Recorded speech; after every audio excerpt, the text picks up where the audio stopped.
Engineering ഡ്രോയിങ്ങിൽ ഏറ്റവും അവസാനമായിട്ടുള്ള എന്നാൽ ഏറ്റവും ഇമ്പോർട്ടൻ്റ് ആയിട്ടുള്ള ഒരു പാർട്ടിലേക്കാണ് നമ്മൾ കടക്കുന്നത്. പ്രൊജക്ഷനാണ് ഇനി പറയാനുള്ളത്. നമ്മുടെ പരീക്ഷയിൽ ഉറപ്പായിട്ടും ചോദിക്കുമെന്ന് ഉറപ്പുള്ള ഒരു ക്വസ്റ്റ്യനാണ് പ്രൊജക്ഷനുമായി ബന്ധപ്പെട്ടിട്ടുള്ളത്. അതേപോലെ തന്നെ ഏറ്റവും കൂടുതൽ മാർക്കിന് സാധാരണയായി ചോദിക്കാറുള്ളതും ഈ ചാപ്റ്ററിൽ വരുന്ന കാര്യങ്ങളാണ്. പ്രൊജക്ഷൻ എന്താണെന്ന് ചോദിച്ചാൽ, projection is defined as mapping of 3-dimensional points to a 2-dimensional plane. 3 ഡയമെൻഷൻസോട് കൂടിയിട്ടുള്ള സോളിഡ് ഒബ്ജക്ട്സിനെ നമ്മൾ 2-dimensional പ്ലെയിനിലേക്ക് പകർത്തുന്നതിനെയാണ് പ്രൊജക്ഷൻ എന്നുള്ളതുകൊണ്ട് ഉദ്ദേശിക്കുന്നത്.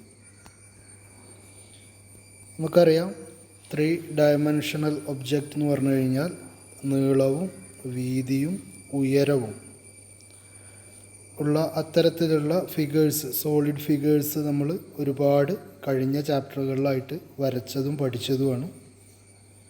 അത്തരത്തിലുള്ള ഒബ്ജക്ട്സിനെ 2-dimensional പ്ലെയിനിലേക്ക്, നമ്മളൊരു പേപ്പറിലേക്ക് പകർത്തി വരക്കുന്നതിനെയാണ് നമ്മൾ പ്രൊജക്ഷൻ എന്നതുകൊണ്ട് ഉദ്ദേശിക്കുന്നത്.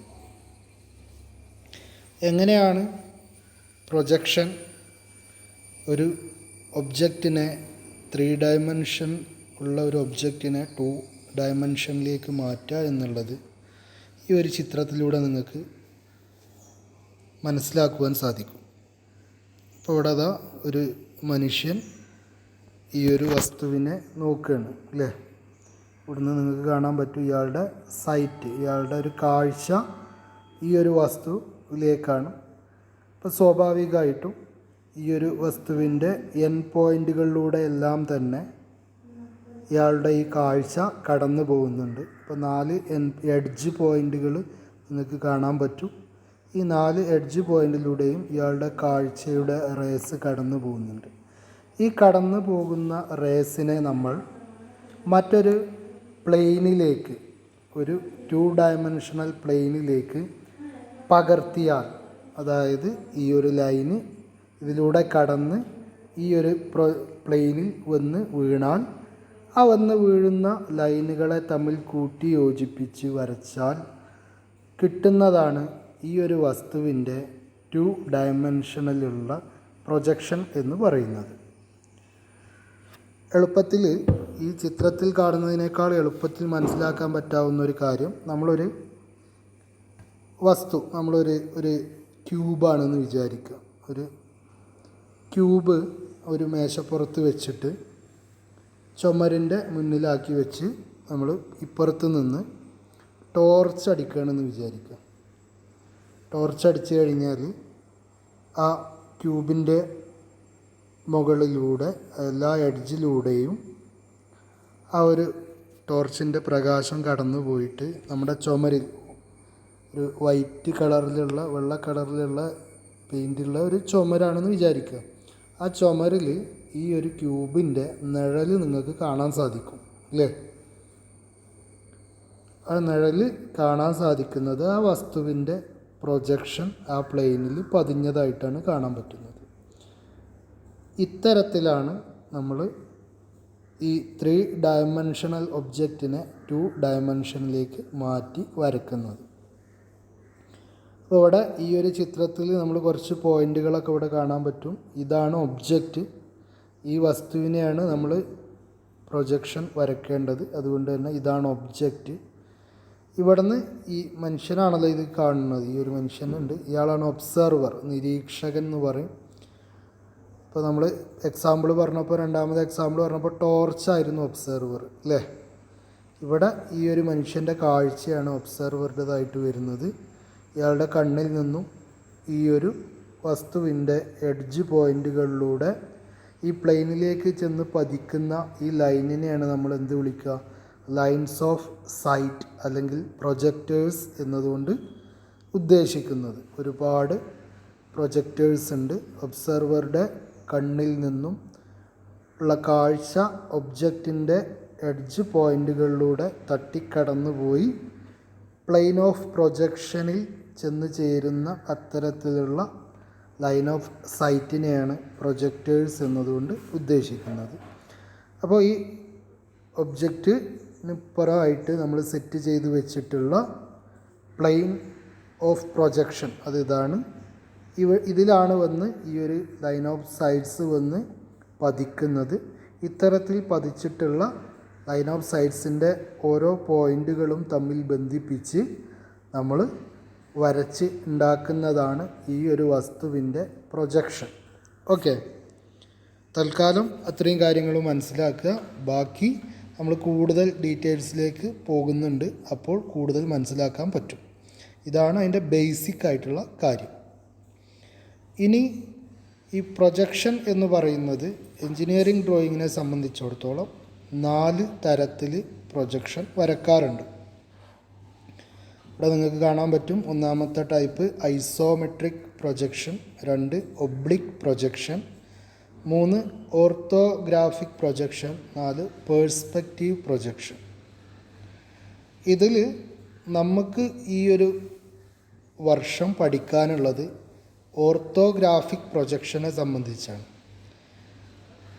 ഓർത്തോഗ്രാഫിക് പ്രൊജക്ഷന് മൾട്ടി വ്യൂ പ്രൊജക്ഷൻ എന്നുള്ളൊരു പേരും കൂടെ ഉണ്ട്. എന്താണെന്നുള്ളത് കൂടുതൽ വിശദീകരിക്കുമ്പോൾ മനസ്സിലാവും. അപ്പോൾ ആദ്യം നമുക്ക് ഈ പറഞ്ഞ 4 പ്രൊജക്ഷനുകൾ തമ്മിലുള്ള മാറ്റം എന്താണെന്നുള്ളത് മനസ്സിലാക്കാം. ഐസോമെട്രിക് പ്രൊജക്ഷൻ എന്ന് പറഞ്ഞു കഴിഞ്ഞാൽ നമുക്ക് 2 ഡയമെൻഷണൽ പ്ലെയിനിലാണ് നമ്മൾ വരക്കുന്നതെങ്കിലും ഐസോമെട്രിക് പ്രൊജക്ഷൻ അല്ലെങ്കിൽ ഐസോമെട്രിക് ഡ്രോയിങ് നോക്കുമ്പോൾ നമുക്ക് 3 ഡയമെൻഷണലായിട്ടുള്ള കാര്യങ്ങൾ നമുക്ക് മനസ്സിലാക്കാൻ പറ്റും. അപ്പോൾ ഇതിൽ ഒന്നാമതുള്ള ഈ ഒരു ചിത്രം ഐസോമെട്രിക് ഡ്രോയിങ് ആണ്. ഇവിടെ നോക്കാൻ പറ്റും. ഇവിടെ ഒരു നീളമുണ്ട്, ഇവിടെ നിന്നിട്ടുള്ളൊരു നീളമുണ്ട്. അതേപോലെ ഈ ഒരു ലെങ്ത്ത്, ഇതൊരു ബ്രെഡ്ത്ത് അല്ലെങ്കിൽ വീതിയായിട്ട് നമുക്ക് എടുക്കാം. അതേപോലെ തന്നെ ഇവിടെ തൊട്ട് ഇതുവരെയുള്ള ഹൈറ്റ് അതൊരു 3ാമത്തെ ഡയമെൻഷനായിട്ട് എടുക്കാം അല്ലേ. അതായത് ഒരു എക്സ് ആക്സിസും ഒരു വൈ ആക്സിസും സെഡ് ആക്സിസിലുമായിട്ട് 3 ഡയമെൻഷൻസ് നമുക്ക് ഐസോമെട്രിക് പ്രൊജക്ഷനിൽ കാണിക്കുവാൻ സാധ്യമാണ്.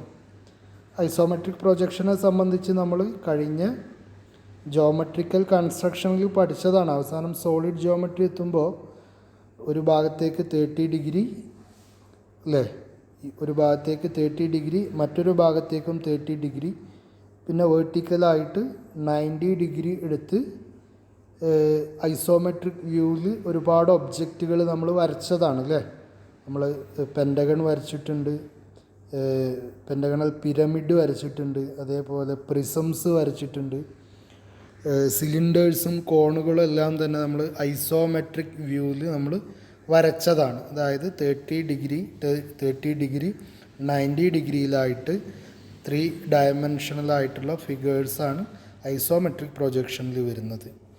അതേസമയം ഒബ്ലിക് പ്രൊജക്ഷനാണ് രണ്ടാമത് തന്നിട്ടുള്ള ചിത്രം. ഒബ്ലിക് പ്രൊജക്ഷനിൽ ഒരു ആക്സിസ് എന്തായിട്ടായിരിക്കും കൊടുക്കുക, കറക്റ്റ് ഹൊറിസോണ്ടൽ ലൈനിന് അല്ലെങ്കിൽ നമ്മൾ പറയുന്ന റെഫറൻസ് ലൈനിന് അതിൻ്റെ മുകളിലൂടെ തന്നെ ആയിട്ടായിരിക്കും, റെഫറൻസ് ലൈനിലൂടെ തന്നെ ആയിരിക്കും ഒരു ആക്സിസ് എടുക്കുക. രണ്ടാമതൊന്ന് വരുന്നത് 30 ഡിഗ്രിയിലോ 45 ഡിഗ്രിയിലോ 60 ഡിഗ്രിയിലോ ആയിട്ട് നമ്മൾ വരക്കും. പിന്നെ 90 ഡിഗ്രി തന്നെ മുകളിലോട്ടും വരക്കും. 3rd dimension. ഇത്തരത്തിലാണ് ഒബ്ലിക് പ്രൊജക്ഷൻ രേഖപ്പെടുത്താറുള്ളത്. ഇനി ഇവിടെ 3ാമത്തത് നമ്മളവിടെ നിർത്തി, 4ാമത് ഈ കാണുന്നതാണ് പറയുന്നത്. ഇതാണ് പേഴ്സ്പെക്റ്റീവ് പ്രൊജക്ഷൻ എന്ന് പറയുന്നത്. നമ്മൾ സാധാരണ ചിത്രകാരന്മാരൊക്കെ ഒരു ചിത്രം വരക്കുമ്പോൾ നമ്മൾ ഈ രൂപത്തിലാണ്. ഇപ്പോൾ ഒരു റോഡും അതിന് ചുറ്റുമുള്ള ബിൽഡിങ്ങാണ് ഈ കാണിച്ചിട്ടുള്ളത് അല്ലേ. ഈ റോഡ് ഈ ഒരു പോയിന്റിൽ അവസാനിക്കുന്നില്ല എന്നുള്ള കാര്യം നമുക്കറിയാം. ഇതിന് ചുറ്റും 2 ഭാഗത്തും ബിൽഡിങ് ഒരേ ഹൈറ്റിലും എല്ലാം തന്നെ ഉണ്ടെങ്കിലും ഈ ഒരു ചിത്രം വരയ്ക്കുന്ന സമയത്ത് നമുക്ക് കാണാൻ പറ്റും ബിൽഡിങ് ഉയരം കുറഞ്ഞ് പോകുന്നതായിട്ടും റോഡിൻ്റെ വീതി കുറഞ്ഞ് ഒരു പോയിന്റിൽ അവസാനിക്കുന്നതായിട്ടൊക്കെ നമുക്ക് തോന്നും. ഇത്തരത്തിലുള്ള പ്രൊജക്ഷനെയാണ് നമ്മൾ പേഴ്സ്പെക്റ്റീവ് പ്രൊജക്ഷൻ എന്ന് പറയുന്നത്. നമ്മളിപ്പോൾ ഒരു സാധാരണ കണ്ണുകൾ കൊണ്ട് കാണുന്നത് നേരെ വരച്ച് വെക്കുന്നതാണ് പേഴ്സ്പെക്റ്റീവ് പ്രൊജക്ഷനിൽ നമുക്ക് ലഭിക്കുക. അപ്പോൾ ഈ പേഴ്സ്പെക്റ്റീവ് പ്രൊജക്ഷൻ ആണെങ്കിലും ഒബ്ലിക് പ്രൊജക്ഷൻ ആണെങ്കിലും ഐസോമെട്രിക് പ്രൊജക്ഷൻ ആണെങ്കിലും നമുക്ക് ആ വസ്തുവിൻ്റെ സൈസ് ഷേപ്പ് എന്താണ്, രൂപം എന്താണ് എന്നുള്ളത് കൃത്യമായിട്ട് നമുക്ക് മനസ്സിലാക്കാൻ പറ്റും. പക്ഷേ അളവ്, അവയുടെ സൈസ് ഒരു പക്ഷേ ചില വ്യത്യാസങ്ങൾ ഉണ്ടായിരിക്കും, അളവുകൾ മാറ്റം വരും. നമ്മൾ ജോമെട്രിക്കൽ കൺസ്ട്രക്ഷനിൽ നമ്മൾ പെൻറ്റഗണും ഹെക്സഗണും സിലിണ്ടറും കോണും എല്ലാം വരച്ചപ്പോൾ തന്നെ നമ്മൾ ഒരു ഭാഗത്ത് മാത്രമേ അതിൻ്റെ ഡയമെൻഷൻ കൃത്യമായി രേഖപ്പെടുത്താൻ സാധിച്ചിട്ടുള്ളായിരുന്നു അല്ലേ. മറ്റു ഭാഗങ്ങളെല്ലാം തന്നെ അളവുകൾ മാറ്റമുണ്ടാവും. എന്ന് വെച്ച് കഴിഞ്ഞാൽ സൈസുകൾ മാറ്റമുണ്ടായിരിക്കാം, ഷേപ്പ് കൃത്യമായിട്ട് മനസ്സിലാക്കാൻ പറ്റും. അതേസമയം സൈസ് വളരെ കൃത്യമായിട്ട് മനസ്സിലാക്കാവുന്ന 3 ഡയമെൻഷണൽ ഡ്രോയിങ്ങിൻ്റെ കൃത്യമായ 2 ഡയമെൻഷണൽ വ്യൂ പ്ലെയിനിൽ കൃത്യമായിട്ട് അവയുടെ ഓരോ വശങ്ങളിൽ നിന്നും നോക്കിയാൽ ഇവിടെ ഇതാണ് ഓർത്തോഗ്രാഫിക് പ്രൊജക്ഷൻ എന്ന് പറയുന്നത്. ഇവിടെ നമുക്കൊരു സ്റ്റെപ്പ് കാണാൻ സാധിക്കും അല്ലേ. ഒരു സ്റ്റെപ്പായിട്ട് ഇവിടെ ഒരു എൽ ഷേപ്പിലൊരു സ്റ്റെപ്പ് കാണിച്ചിട്ടുണ്ട്. ഇതിൻ്റെ ഓരോ വശങ്ങളിൽ നിന്നും, ഇതിൻ്റെ ഫ്രണ്ട് വ്യൂവിൽ നിന്നും ലെഫ്റ്റ് വ്യൂവിൽ നിന്നും ടോപ്പ് വ്യൂവിൽ നിന്നും ഒക്കെ നമുക്കിതിനെ നോക്കാൻ പറ്റും. അപ്പോൾ നോക്കുമ്പോൾ കാണുന്നത് എന്താണോ അത് കൃത്യമായിട്ട് 2 ഡയമെൻഷണൽ പ്ലെയിനിലേക്ക് പകർത്തുന്നതാണ് എന്തെന്ന് പറയാം, ഓർത്തോഗ്രാഫിക് പ്രൊജക്ഷൻ എന്ന് പറയുന്നത്. ഈ ഒരു ഭാഗത്താണ് നമ്മൾ പ്ലാൻ, എലിവേഷൻ പോലുള്ള കാര്യങ്ങളൊക്കെ പഠിക്കണം. പ്ലാൻ എന്താണെന്ന് നിങ്ങൾ കേട്ടിട്ടുണ്ടാവും അല്ലേ. നമ്മളൊരു വീടൊക്കെ വെക്കുന്ന സമയത്ത്, ഒരു ബിൽഡിങ്ങൊക്കെ കൺസ്ട്രക്റ്റ് ചെയ്യുന്ന സമയത്ത് അതിൻ്റെ ആദ്യം തയ്യാറാക്കുന്നത് പ്ലാനാണ്. പ്ലാൻ എന്ന് കേട്ടിട്ടുണ്ടാവും. എന്താണ് പ്ലാന്? ഒരു വീടിൻ്റെ ഒരു മുകൾ ഭാഗത്തുനിന്ന്, അതിൻ്റെ ഒരു തറയൊക്കെ ഇട്ട് കഴിഞ്ഞാൽ അതിൻ്റെ മുകൾ ഭാഗത്തുനിന്ന് ഒരാൾ നോക്കി കാണുന്ന രൂപം എങ്ങനെയാണോ അതാണ് ആ വസ്തുവിൻ്റെ പ്ലാൻ എന്ന് പറയുന്നത്. എന്ന് വെച്ച് കഴിഞ്ഞാൽ ടോപ്പ് വ്യൂ, മുകൾ ഭാഗത്തുനിന്ന് ഒരാൾ നോക്കിക്കഴിഞ്ഞാൽ എന്താണോ കാണുന്നത് അതാണ് ടോപ്പ് വ്യൂ അഥവാ പ്ലാൻ എന്ന് പറയുന്നത്. അപ്പോൾ അത്തരത്തിൽ ഒരു ഒബ്ജക്റ്റിൻ്റെ മുകളിൽ നിന്നും റൈറ്റ് സൈഡിൽ നിന്നും ലെഫ്റ്റ് സൈഡിൽ നിന്നും ഫ്രണ്ട് സൈഡിൽ നിന്നും അങ്ങനെ ബോട്ടം സൈഡിൽ നിന്നും ബാക്ക് സൈഡിൽ നിന്നും എല്ലാം നോക്കുമ്പോൾ നമുക്ക് കിട്ടുന്ന ഇമേജ്, ആ ഇമേജിനെ ഒരു കൃത്യമായ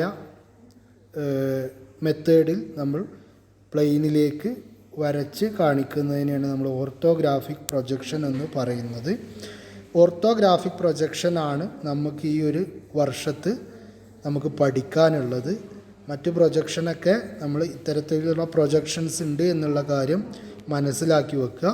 ഓർത്തോഗ്രാഫിക് പ്രൊജക്ഷനാണ് ഇനി പഠിക്കാനുള്ളത്. ഓക്കെ, അത് നമുക്ക് അടുത്ത ക്ലാസ് തൊട്ട് പഠിച്ചു തുടങ്ങാം. ഓക്കെ.